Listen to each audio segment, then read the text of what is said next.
সরম্বা কেন হে, শরণটা কেন হে? তুমিও নারী আমিও নারী, সরম্বা কেন হে, বলে তুমিও নারী আমিও নারী, শরম্বা কেন হে? তুমিও নারী আমিও নারী, সরম্বা কেন হে, তুমিও নারী আমিও নারী, শরণা কেন হে? তুমিও নারী আমিও নারী, তা তো শরম কিসের? এই বলে রাধারানীর যেমন ঘুমটাটা টেনে দিলেন না, তেমনি খুলে গেছে। অমনি গোবিন্দকে চিনতে পেরে গেছে রাধারানী। তো রাধারানী বলছে, হে গোবিন্দ, তোমার সর্বঙ্গ গেছে ঢাকা,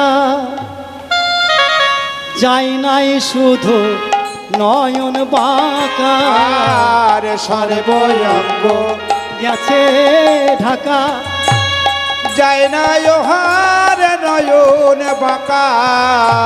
সর্বঙ্গ গেছে ঢাকা, যাই নাই শুধু নয়ন বাঁকা, আর সর্বঙ্গ গেছে ঢাকা, যায় না শুধু নয়ন বাঁকা। আরে বধূ, আরে বধূ রে,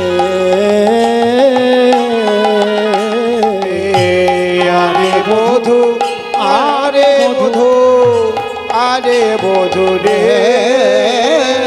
নয়ন দেখে চিনেছি প্রভু, নয়ন দেখে চিনেছে প্রভু, তোমার নয়ন দেখে চিনেছি প্রভু, নয়ন দেখে চিনেছি প্রভু।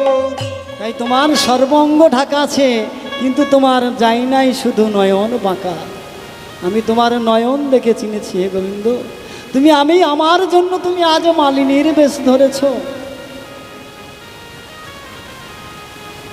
বড়াই বুড়ি, ললিতা, বিশাখা সকলেই মিলে বললেন, রাই, তোদের মান অভিমানের পালা এখানে শেষ হলো। তাই একবার তোরা যুগল রূপে দাঁড়া, আমি তোদের নয়ন ভরে একবার আমরা তোকে নয়ন ভরে সার্থক করি।